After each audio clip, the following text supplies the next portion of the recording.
வணக்கம் நண்பர்களே, நான் உங்கள் வெப்தம் நண்பன். இன்னைக்கு நம்ம பார்க்க போகிறது தமிழக வரலாறும் பண்பாடும் என்கிற தலைப்பிலான தொடர் காணொலி வரிசையில் திணை வாழ்வியல்ல கல்வியும் கலைகளும் என்கிற தலைப்பில் இன்னைக்கு நம்ம பார்க்க போகிறோம். இதை பார்க்கறதுக்கு முன்னாடி நம்ம சேனல் வரைக்கும் சப்ஸ்கிரைப் பண்ணாமல் பார்த்துருக்கீங்கன்னா மறக்காமல் சப்ஸ்கிரைப் பண்ணுங்கள். பக்கத்தில் இருக்க பெல் பட்டனை கிளிக் பண்ணுங்கள். அப்போ தான் நான் போடக்கூடிய ஒவ்வொரு வீடியோவும் உடனுக்குடன் உங்களை சேரும். சரி, வாங்க வீடியோக்குள்ளே போகலாம். ஒரு தனி மனிதனுடைய வாழ்க்கையும் நாட்டுடைய வாழ்க்கையும் உயர்த்தக்கூடியது கல்வின்னு சொல்லுவாங்க. இந்த கல்வியுடைய இன்றியமையாமை அப்படின்னு சொல்லப்படக்கூடியதை தமிழர்கள் நல்லா புரிஞ்சு வச்சுருந்தாங்க அந்த காலத்தில். அதனால் தமிழ் நூல்கள் பலவற்றையும் கற்று கல்வி சிந்தனைகள்லாம் ஒன்றாக சேர்த்து அதை பிறருக்கு கொடுக்கக்கூடிய அந்த பண்பாட்டை எல்லாம் பண்டைய காலத்தில் இருந்த தமிழர்கள் கொஞ்சம் கொஞ்சமாக கற்றுக்கிட்டு செஞ்சு வந்திருக்காங்க. அதற்கு பின்பு தான் பல நூல்களை எழுதி இன்னும் அடுத்து வரக்கூடிய தலைமுறைக்கு நற்சிந்தனைகளை கொடுத்துருக்காங்க. அப்படி சங்க காலத்தில் பார்த்தீங்க அப்படின்னா ஏறத்தாழ 500க்கும் மேற்பட்ட புலவர்கள் வாழ்ந்ததாக சொல்லுவாங்க. இதில் நிறைய அரசர்கள், பெண்கள், அதே மாதிரி குறவர் குடியை சார்ந்தவங்கள்லாம் புத்தகங்கள் எழுதியிருக்காங்க, பாடல்கள் பாடியிருக்காங்க.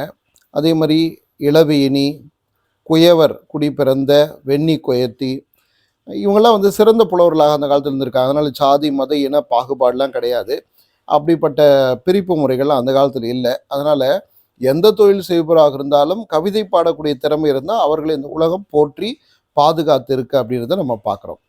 அது முக்கியமாக பழங்காலத்தில் பார்த்திங்கன்னா வேறு எந்த நாடுகள்லையும் அந்த பாடல்கள் எழுதப்பட்ட அந்த காலகட்டத்தில் சங்க காலத்தில் வேறு எந்த நாடுகளும் இவ்வளோ புலவர்லாம் இருந்திருப்பாங்களான்னு தெரியல. அதுவும் குறிப்பாக பெண்பார் புலவர்கள் 30 பேர் அந்த சங்க காலத்தில் பாடல்களை எழுதியிருக்கிறத நம்ம பார்க்குறோம். சரி, இப்படி நிறைய பேர் பாடல் எழுதக்கூடிய அளவுக்கு திறமை பெற்றவர்களாக இருந்திருக்காங்களே, அப்போது இன்றைக்கி இருக்கிற மாதிரி அரசே பள்ளிகளை ஏற்படுத்தி அவங்களுக்கு அறிவை புகட்டி இருக்குமா அப்படின்னு பார்த்தீங்கன்னா அப்படியெல்லாம் இல்லை. எல்லாம் தனியார் நடத்திய திண்ணை பள்ளிக்கூடங்களில் தான் படிச்சிருக்காங்க. மரத்தடியில், ஆசிரியருடைய வீட்டில், ஊர் அம்பலம்னா பொது இடம், அந்த மாதிரி இடங்களில் தான் படிச்சிருக்காங்க. அதே மாதிரி நக்கீருடைய தந்தை மதுரையில் பெரிய ஆசிரியராக இருந்திருக்காரு. அவர் மதுரை கணக்காயனார் அப்படின்ற பேரும் புகழோடு வாழ்ந்திருக்காரு. அதே மாதிரி மதுரை ஆசிரியர் நல்லாந்தூனார் அப்படின்றவர் இருந்திருக்காரு. மதுரை பாலாசிரியர், இந்த மாதிரி பல பேர் இருந்து அங்கே இருக்கக்கூடிய சிறுவர் சிறுமியர்களுக்கு அவங்க வீட்டிலே பாடம் கற்றுக் கொடுத்துருக்காங்க. இதெல்லாம் பிற்காலத்தில், அதாவது சங்க காலத்துடைய பிற்பகுதியில் தான் நடந்திருக்கு. சங்க காலத்துடைய முற்பகுதியில் பார்த்தீங்கன்னா பண்டைய தமிழர்கள் கல்வி கற்பித்தல், அதே மாதிரி கல்வி கற்றல், இந்த மாதிரி இதில் ரொம்ப தீவிரமாக ஈடுபட்டாங்கன்றதுக்கான சான்றுகள்லாம் எதுவுமே இல்லைன்னு சொல்லிட்டு ஆய்வாளர்கள் சொல்கிறாங்க. அப்போது எப்படி இருந்திருப்பாங்கன்னா அவங்களுடைய பட்டறிவுக்கு ஏற்றபடி வாழ்க்கையை வாழ்ந்திருப்பாங்க. அதாவது குகைகளில் தானே பழங்காலத்தில் வாழ்ந்தாங்க. அந்த தொல் பழங்காலத்துடைய இறுதி காலகட்டத்தில் பார்த்திங்கன்னா குகைகளில் ஓவியங்களை வரைஞ்சி வச்சுருப்பாங்க. அது மூலமாக ஒரு செய்தியை அடுத்தடுத்து வரக்கூடியவங்களுக்கு அந்த கருத்து பரிமாற்றத்தை உருவாக்கியிருக்காங்க. அப்படி அவங்க எதிர்பார்த்த மாதிரி அடுத்தடுத்து வந்தவங்க, அந்த குகைகளில் தங்கினவங்க, அந்த ஓவியங்கள் இருக்கக்கூடிய செய்திகளை புரிஞ்சிக்கக்கூடிய வாய்ப்பு ஏற்படுது. அதன் மூலமாக கொஞ்சம் கொஞ்சமாக நாகரிக வளர்ச்சி, மொழி வளர்ச்சி ஏற்படுது, கல்வி வளர்ச்சி ஏற்படுது. அப்புறம் பாமர மக்கள் கல்வி பெறக்கூடிய, அதாவது எழுத்தறிவு பெறக்கூடிய அந்த சூழல் உருவாகுது. இதெல்லாம் கீழடியில் நடந்த அகழ்வாய்வில் நம்ம அங்கே கிடைச்ச பொருட்களை வச்சுக்கிட்டு நம்ம ஒரு முடிவுக்கு வரோம். அங்கே என்னெல்லாம் கிடைச்சுன்னு பார்த்தீங்கன்னா எழுத்துக்கள் பொறிக்கப்பட்ட பானை ஓடுகள், புலிமான் கொம்பையில் கல்வெட்டாக எழுத்துக்கள், இந்த மாதிரிலாம் நமக்கு கிடைச்சிருக்கு. இது மூலமாக ஓவிய எழுத்துக்களை அன்றைய தமிழர்கள் பயன்படுத்தியிருக்காங்க அப்படின்னு பார்க்குறோம். கல்வெட்டு எழுத்து அப்படின்னு சொல்லுவாங்க. இன்றைக்கு இருக்கக்கூடிய அந்த எழுத்துக்கள் மாதிரியே இருக்காது, கொஞ்சம் வேறுபட்டதாக இருக்கும். அந்த மாதிரி கல்வெட்டு எழுத்துக்களை அன்றைய தமிழர்கள் பயன்படுத்தியிருக்காங்க. இப்படியெல்லாம் காலங்காலமாக மாற்றம் அடைஞ்சு தான் இன்றைக்கு இருக்கக்கூடிய தமிழ் மொழி ஒரு வளர்ச்சி பெற்ற ஒரு மொழியாக மாறியிருக்கு. அப்போது வரலாற்று காலம் சொல்லப்படக்கூடிய அந்த சங்க காலத்தில் பார்த்திங்கன்னா கொஞ்சம் கொஞ்சமாக அந்த கல்வி அறிவு பெருகி பாடல் எழுதக்கூடிய நிலைக்கு அப்போ போகிறாங்க. அப்போ ஒருத்தர் இன்னொருத்தருக்கு கல்வியை கற்றுக் கொடுக்கக்கூடியதை, அதே மாதிரி ரொம்ப விருப்பத்தோடு கற்றுக்கிறது, இதெல்லாம் நடந்திருக்கு. கல்வியினுடைய அவசியம் என்னன்றதை அன்றைக்கு இருந்த தமிழ் அறிஞர்கள்லாம் மற்றவங்களுக்கு சொல்லியிருக்காங்க. திருவள்ளுவர்லாம் கூட பார்த்திங்கன்னா தவறில்லாமல் படிக்கணும், படித்தபடி வாழ்க்கை நடத்தணும், கற்க கசடர கற்பவை கற்றபின் நிற்க அதற்கு தக்கன்று எழுதினாலே அதை நம்ம இங்கே நினச்சி பார்க்குறோம். அப்போது கல்வி அப்படின்ற ஒன்று இந்த உலகத்தையே வந்து நம்ம கைக்குள்ளே கொண்டு வந்துடுது. இந்த உலகத்தில் கூடிய அத்தனை ஊர்களும் நம்முடைய சொந்த ஊராக இந்த கல்வி தான் மாற்றுது. ஏன்னா ஒரு படிச்சிருந்த ஒரு ஆள் வந்து உலகத்தில் எந்த மூலையிலும் வந்து போய் பிழைச்சிக்கலாம். படிப்பறிவு இல்லாதவர் தன்னுடைய ஊரை விட்டு வந்து வெளியே போய் பிழைக்கிறது கஷ்டமாக இருக்கும். அதனால் கல்வி என்பது இந்த உலகத்தை ரொம்ப சின்ன உலகமாக வந்து மாற்றிடுது அப்படின்றத நம்முடைய தமிழர்கள் அறிஞர்கள்லாம் வந்து சொல்லி அடுத்தடுத்த தலைமுறைக்கு கல்வியை கொடுத்துருக்காங்க. அதே மாதிரி கல்வியே செல்வம் அப்படின்னு நம்முடைய பெரியவங்க சொல்லியிருக்காங்க. செல்வம்னா சாதாரண செல்வம் கிடையாது, அழியாத செல்வம். அப்போ அழியாத செல்வம் வேற ஏதாவது இருக்கான்னா நிச்சயமா கிடையாது. கல்வி மட்டும்தான் அழியாத செல்வம் அப்படின்னு நம்முடைய முன்னோர்கள் சொல்லியிருக்காங்க. அதே மாதிரி கல்லாதவனுடைய மேனி ஒரு அழகு பொம்மைக்கு நிகரானது. ரொம்ப அழகா இருக்காங்க, பொம்மையும் அழகா இருக்கு. பொம்மைக்கு உங்களுக்கு என்ன ஒரு மிகப்பெரிய ஒற்றுமைனா, பொம்மைக்கும் உயிர் கிடையாது, உங்களுக்கு உயிர் கிடையாது அப்படின்றாங்க. என்னங்க உயிருள்ள ஒரு மனிதனை உயிரற்ற ஒரு பொம்மையோட ஒப்பிடுறீங்கன்னா, கண்டிப்பா நீங்க படிக்கல அப்படின்னா நீங்களும் ஒரு பொம்மை தான். பொம்மை ஒரு இடத்துல உட்கார வச்சா அப்படியே உட்காந்துக்கும். கொஞ்சம் தூரம் எட்டு போய் வேற ஒரு இடத்துல வச்சா அந்த இடத்துல அது இருந்துக்கும். அந்த மாதிரி படிப்பறிவு இல்லாதவர்கள் எங்கே வந்து இருக்கிறாங்களோ அந்த இடத்துக்குள்ளே தான் அவங்க சுற்றி சுற்றி வாழ முடியுமே தவிர வெளி உலக அனுபவம்ன்றது கிடைக்காது. ஏன்னா வெளி உலகத்தில் செல்லும்போது கல்வி என்பது அவசியமாக தேவைப்படுகிறது. பழங்காலத்திலேருந்து தற்காலம் வரைக்கும் இது பொருத்தமானதாக இருக்கிறது. அதனால் படிக்கணும் அப்படின்னு சொல்லியிருக்காங்க. கல்வியை விட கேள்வியே மேம்பட்டது அப்படின்னு சொல்லியிருக்காங்க. அதாவது படிக்கிறத விட படித்தவங்க சொன்னதை கேட்குறது ரொம்ப நல்லது. அதனால் கேள்வி செல்வம் அப்படின்னே சொல்லியிருக்காங்க. ஆனால் கேட்பதிலும் ஒன்றை வந்து ஞாபகம் வச்சுக்கணும். என்ன அப்படின்னா யார் எதை வேணால் சொல்லலாம், அதை அப்படியே வந்து ஏற்றுக்கக்கூடாது. அதில் எது சரி, எது தவறு, எது உண்மையாக இருக்கும், எது பொய்யா இருக்குன்றத நாம் புரிஞ்சுக்கிட்டு அதற்கேற்றபடி நாம் அதை வாழ்க்கையில் பின்பற்ற தொடங்க வேண்டும். அதனால் மெய்ப்பொருள் காண்பது அறிவுன்னு வள்ளுவர் சொன்னாலே அந்த மாதிரி யார் எதை சொன்னாலும் அது உண்மையா என்பதை கண்டறிய வேண்டும். அதற்கு பேர் தான் ஆறறிவு அப்படின்னு சொல்லியிருக்காங்க. அது மட்டும் இல்லாமல் அந்த காலத்தில் படிக்கிறதுக்கு யாருக்கு உரிமை இருக்குது அப்படின்னு பார்த்தீங்க அப்படின்னா, சங்க காலத்தில் பார்த்தீங்கன்னா தனிப்பட்ட சிலரின் உரிமை அப்படின்னு கிடையாது. யார் வேணாலும் படிக்கலாம். யாருக்கெல்லாம் படிக்க விருப்பம் இருக்கோ அவங்களாம் படிக்கலாம். அதே மாதிரி ஆண்களும் பெண்களுமாக படிச்சிருக்காங்க. ஏன்னா பிற்காலத்தில் பார்த்தீங்கன்னா சங்க காலம் காப்பிய காலத்துக்கு பின்னாடிலாம் பார்த்தீங்கன்னா ஆண்கள் தான் படிச்சிருக்காங்க, பெண்களுக்கு கல்வி கிடைக்கல. இப்போ அதெல்லாம் போராடி வந்து பெண்களுக்கு கல்வி அறிவு கொடுத்துருக்காங்க. ஆனால் அந்த காலத்தில் வந்து அதாவது இடைப்பட்ட காலத்தில் இல்லை, சங்க காலத்தில் பெண்கள் படிச்சிருக்காங்க. அதே மாதிரி இளைஞர்கள்லாம் பார்த்தீங்கன்னா திருமணமான பிறகும் கூட மனைவியை பிரிஞ்சு போயிட்டு கல்வி கற்று வரக்கூடிய அதெல்லாம் சங்க இலக்கியங்களில் பார்க்குறோம். ஏன் அப்படின்னா கல்வி என்பது மிக மிக மிக அத்தியாவசியமான ஒன்று. ஒரு அப்பா வந்து தன் பையனுக்கு கொடுக்க வேண்டியது என்னென்னா நல்ல கல்வியை கொடுக்கணும். இளமையிலே அவனை நல்ல அறிவாளியாக மாற்றக்கூடிய கல்வியை கொடுக்கணும். அறிஞர் பெருமக்கள் அமர்ந்து இருக்கக்கூடிய அவையில் அந்த வரிசையில் தன்னுடைய மகனை அப்பா வந்து அமரச் செய்ய வேண்டும். அது அப்பாவுடைய கடமை அப்படின்னு சொல்லிட்டு நம்முடைய சான்றோர்கள்லாம் சொல்லியிருக்காங்க. அதை ஒரு அறமாகவே சொல்லியிருக்காங்க. ஒரு அப்பா என்ன பண்ணோம், சான்றோன் ஆக்குதல் தந்தைக்கு கடனே. அதனால் ஒருத்தர் தன்னுடைய மகனை சான்றோன் ஆக்கணும், அது அப்பாவுடைய கடமை அப்படின்றாங்க.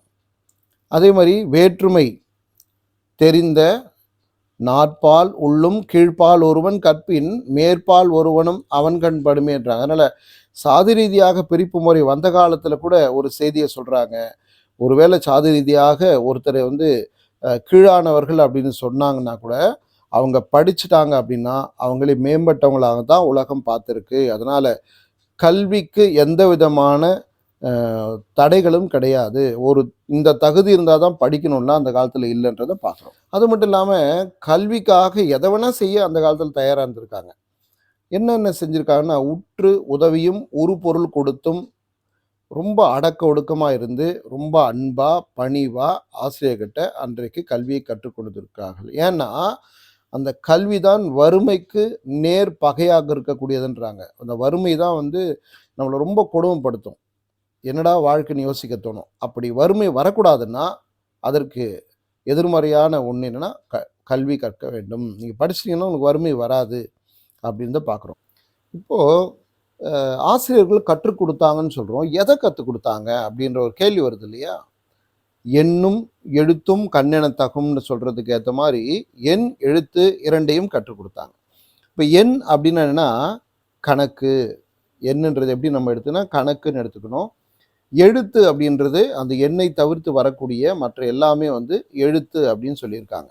அதே மாதிரி வாயினால் வகுத்த பக்கம், கையினால் வகுத்த பக்கம் அப்படிலாம் வந்து தொல்காப்பியர் ஏட்டுக்கல்வி தொழிற்கல்வி ரெண்டுத்தையும் தனித்தனியாக பிரித்து காட்டுறதெல்லாம் நம்ம நினைவு வச்சு பார்த்துக்கணும். அதே மாதிரி பண ஓலையில் எழுத்தாணி கொண்டு பாடல்களை எழுதக்கூடிய வழக்கம் எல்லாமே இந்த பண்டைய காலத்தில் சங்க காலத்தில் வந்து தோன்றி இருக்கிறத பார்க்குறோம். அந்த எழுதுறதுக்கான பண ஓலைகளை விற்கிறதுக்குன்னு கடையெல்லாம் அந்த காலத்தில் இருந்திருக்கு. அப்படிப்பட்ட அந்த கடை வந்து ஓலை கடை அப்படின்னு சொல்லியிருக்காங்க. அது நடத்தினோரை ஓலைக்கடை அத்தனார் அப்படின்னு சொல்லிட்டு பேரே சொல்லி அழைச்சிருக்காங்க. இப்படி கல்வி என்பது மிக மிக முக்கியமானது. அந்த கல்வி கற்ற ஒருத்தன் நல்ல அந்த கல்வி அறிவை பாடல்கள் மூலமாக வெளிப்படுத்தியிருக்கான். அப்படி பாடல்கள் மூலமாக வெளிப்படுத்துறதுனால அவனுக்கு பேரும் புகழும் கிடைச்சிருக்கு, பணமும் கிடைச்சிருக்குன்றது குறிப்பிடத்தக்கது. அதனால கல்வி கரையில கற்பவை நாள் சில அப்படின்னு சொல்ற மாதிரி மக்களை கல்லா வளரவிடல் தீது அப்படின்னு புலவர்கள் சொல்றதுக்கு இணங்க எல்லாரும் படிக்கணும் அப்படின்ற எண்ணத்தோடு அன்றைக்கு தமிழர்கள் இருந்திருக்காங்க. அதை கட்டாயப்படுத்தலை, ஆனால் படிக்கணுன்ற மாதிரி சொல்லியிருக்காங்க. கல்வி என்பது சாதிய வேறுபாட்டை களையக்கூடிய கருவின்ட்டு பின்னால், அதாவது சங்க காலத்துடைய பிற்பகுதியில் சாதிய பிரிமுறை வந்த காலத்தில் கல்விதான் சாதியை ஒழிக்கக்கூடிய ஒரு மிகப்பெரிய கருவி அப்படின்னு சொல்லியிருக்காங்க. பாண்டிய மன்னன் கூட பார்த்தீங்கன்னா ஒரு மன்னன் கல்வியினுடைய அவசியத்தை எடுத்து பாடலாக வந்து பாடியிருக்கான். எவ்வளோ வேணாலும் ஒருத்தருக்கு உதவி செஞ்சியும் ஒரு பொருள் கொடுத்தும் கூட பிற்றை நிலை முனியாமல் கற்கை வேண்டும். பிச்சை எடுத்தாலும் என்ன பண்ணோம், நம்ம கல்வியை கற்றுக்கொள்ள வேண்டும். அதுக்கு தேவையான உதவிகளை எல்லாம் பெற்றுக்கொண்டு நம்ம ஏதாவது யாருக்காவது உதவி செய்யணும்னா உதவி செஞ்சு எவ்வளோ பொருள் வேணுமோ அந்த ஆசிரியருக்கு அந்த பொருளை கொடுத்து ஒருமித்த சிந்தனையோடு அறிவை வளர்த்து கொள்ளக்கூடிய வகையில் அந்த ஆசிரியர்கிட்ட கல்வியை கற்றுக்கணும் அப்படின்றத சொல்லியிருக்காங்க. நம்ம எதற்கெடுத்தாலும் வள்ளுவத்தை எடுத்துக்காட்ட சொல்லுவோம் இல்லையா? அந்த மாதிரி நிறைய செய்திகளை இந்த தலைப்போடு நம்ம பார்க்கலாம். குறிப்பாக வந்து கல்வி, கல்லாமை, கேள்வி என்கிற 3 அதிகாரங்களில் கல்வியினுடைய அவசியம், அந்த கல்வி கிடைக்கல, படிக்கலை அப்படின்னா என்னென்ன நடக்கும்ன்றதை சொல்கிறாங்க. சரி, படிக்க தெரியலனா கூட கேட்டாவது அறிவை வளர்த்துக்கலாம், அப்படியும் கேட்கலன்னா என்ன ஆகும் அப்படின்றது எல்லாமே ரொம்ப அழகாக சொல்லியிருக்காங்க. அப்படி ஒரு கல்வியை கற்றால் யாதும் ஊரே யாவரும் கேளீர்னு வாழலாம். எந்த நாட்டுக்கு வேணால் போயிட்டு மகிழ்ச்சியாக நாம் வேலைகளை செய்து வாழலாம். ஆனால் அப்படி கல்வி இல்லைன்னா கஷ்டம் அப்படின்னு சொல்கிறோம். அதே மாதிரி வள்ளுவர் சொல்லுவார் இல்லையா, ரொம்ப முக்கியமாக நம்முடைய முகத்தில் இருப்பது கண்கள் அப்படின்னு சொல்கிறோம். உண்மையிலே கற்றோருக்கு இருப்பது தான் கண்ணு, மற்றவங்களுக்கு இருக்கிறதுனா வெறும் புண்ணு. ஏன்னா கண்ணுன்னா அங்கே முன்னாடி என்ன இருக்குது, என்ன எழுதியிருக்காங்க அப்படின்னு என்ன தகவல் சொல்லியிருக்காங்கன்றது நம்ம கண்ணால் பார்த்தா தெரியணும். இப்போ நான் ஒரு சாலை வழியாக நடந்து போயிட்டுருக்கேன், அங்கே ஒரு அறிவிப்பு பலகையில் ஒன்று எழுதி வச்சுருக்காங்க, அது என்ன இருக்குன்னு எனக்கு தெரியல அப்படின்னா எனக்கு இருக்கிறது கண்ணுன்னு எப்படி சொல்ல முடியும்? அப்போ கண்ணு கிடையாது, புண்ணு அப்படின்றாங்க. இப்போ கண்ணு இருக்குன்னா என்ன அர்த்தம்னா கல்வி அறிவு இருக்கணும். அங்கே அந்த போர்டில் வந்து என்ன எழுதியிருக்கான்றது எனக்கு தெரியணும், தெரிஞ்சாதான் எனக்கு அறிவு இருக்குன்னு அர்த்தம். இந்த மாதிரி அறிவை வளர்த்து கொள்வதற்கு கல்வி அவசியம் அப்படின்னு ரொம்ப நிறைய நூல்களில் கல்வியோடைய சிறப்பை வந்து பாடியிருக்காங்க. நான்மணி கடிகளை பாடியிருக்காங்க, இனியவை நாற்பதில் பாடியிருக்காங்க. இனியவை நாற்பதில் தான் வந்து பிச்சை புகினும் கற்றல் மிக இனிதே அப்படின்னு எழுதியிருக்காங்க. பற்பல நாளும் பழுதின்றி பாங்குடை கற்றலின் காழ் இனிது இனிய இதில் அப்படின்லாம் எழுதியிருக்காங்க. திருகடுகத்தில் ரொம்ப அழகாக வந்து இந்த கல்வியோட சிறப்பு எழுதியிருக்காங்க. கல்லார்க்கு இனமாய் ஒழுகுதல் அறியாமை அப்படின்னு எழுதியிருக்காங்க. இப்படி கல்வி, கல்லாமை இந்த ரெண்டுத்தையும் வந்து அழகாக பிரித்து காட்டி கல்வியோட சிறப்பை சொல்லியிருக்காங்க. சிறுபஞ்ச மூலத்தில் கூட பார்த்தீங்கன்னா அரசன், ஆரியன், தாய், தந்தை, தம்முன் இந்த ஐவரையும் ஐங்குறவர் அப்படின்னு சொல்லிட்டு பாராட்டியிருக்காங்க. அதே மாதிரி கல்வின்றது ஒரு காலகட்டத்தோடு நின்று போகிறது கிடையாது, இது எப்பவுமே தொடரக்கூடிய ஒன்று என்பதையும் ரொம்ப அழகாக சொல்லியிருக்காங்க. எண்ணொருவன் சாந்தனையும் கல்லாதவாறு அப்படின்னு நம்ம பார்க்குறோம். இந்த மாதிரி கேள்விகள்லாம் வந்து வள்ளுவர் தொடுத்திருக்காரு. ஒருமை கண் தான் கற்ற கல்வி ஒருவருக்கு எழுமையும் ஏமா புடைத்து அப்படிலாம் சொல்கிறார். அதனால் நீங்கள் ஒரு தலைமுறையில் கல்வியை கொடுத்துட்டீங்கன்னா அடுத்து வரக்கூடிய 7 தலைமுறைக்கும் நன்மை பயக்கக்கூடியதாக அது இருக்கும் அப்படின்றதையும் ரொம்ப அழகாக சொல்கிறேன். இன்னொன்று என்னென்னா, கற்றதனால் ஆய பயனென்கொள் வாளறிவன் நற்றால் தொழார் எனில், இந்த மாதிரிலாம் வந்து அதை இறை நம்பிக்கையோடு ஒப்பிட்டு நம்முடைய முன்னோர்கள்லாம் வந்து எழுதியிருக்காங்க. இப்படிப்பட்ட இந்த கல்வி முறை அப்படின்றது எண்ணும் எழுத்தும் கண்ணெனத்தகும் என்கிற தகவலை மற்றவர்களுக்கு சொல்கிறதுக்காக தான் வந்து கொடுத்துருக்காங்க. அடுத்த வந்து என்னென்ன கலைகளில் தமிழர்கள் வளர்ச்சி பெற்றிருந்தாங்க சங்க காலத்தில் அப்படின்னு பார்த்தீங்கன்னா, எல்லா விதமான கலைகளிலும் சிறப்பாக விளங்கியவர்களாக சங்ககால தமிழர்கள் இருந்திருக்காங்க. குறிப்பாக பார்த்தீங்கன்னா இசைக்கலை, நாடகக்கலை, நாட்டியக்கலை, சிற்பக்கலை, இந்த மாதிரி பலவிதமான கலைகளிலும் தேர்ந்தவர்களாக பண்டைய கால தமிழர்கள் சங்க கால தமிழில் இருந்திருக்காங்க அப்படின்றத பார்க்குறோம். இப்போது இசைக்கலை அப்படின்னு எடுத்துக்கிட்டோம்னா சங்க காலத்தில் பலவிதமான இசைக்கருவிகளை பயன்படுத்தியிருக்காங்க. குறிப்பாக வந்து தோல் கருவிகள், துணை கருவிகள், கஞ்சா கருவிகள், நரம்பு கருவிகள், இந்த மாதிரி பலவிதமான கருவிகளை சொல்லலாம். அதே மாதிரி ஒவ்வொரு நிலத்துக்கும் தனித்தனியாக பண்கள் அமைச்சிருக்காங்க. அதை நம்ம குறிஞ்சித்திணை அப்படின்னா வந்து குறிஞ்சிப்பண், முல்லைத்திணைக்கு சாதரிப்பண், மருதத்திணைக்கு மருதப்பண், நெய்தல் திணைக்கு இரங்கல் பண், பாலைத்திணைக்கு பஞ்சூரப்பண், இந்த மாதிரி பலவிதமான பண்களை ஒரு நிலத்துக்கு ஏற்ற மாதிரி பண்களை பிரித்து வச்சுருக்காங்க.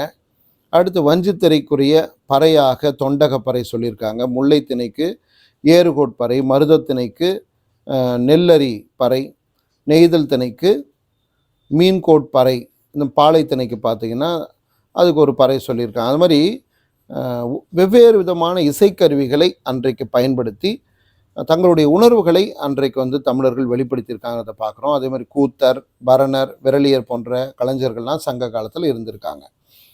அடுத்ததாக நாடக கலை பார்த்திங்கன்னா சங்க காலத்தில் பாணர்கள் பாட்டு பாடியிருக்காங்க, விரலியர்கள் ஆடியிருக்காங்க. அதுமாதிரி கலித்தொகை போன்ற இலக்கியங்கள்லாம் நாடக பாங்கோடு இருக்கக்கூடிய இலக்கியங்களாக அந்த காலத்தில் எழுதப்பட்டிருக்கு.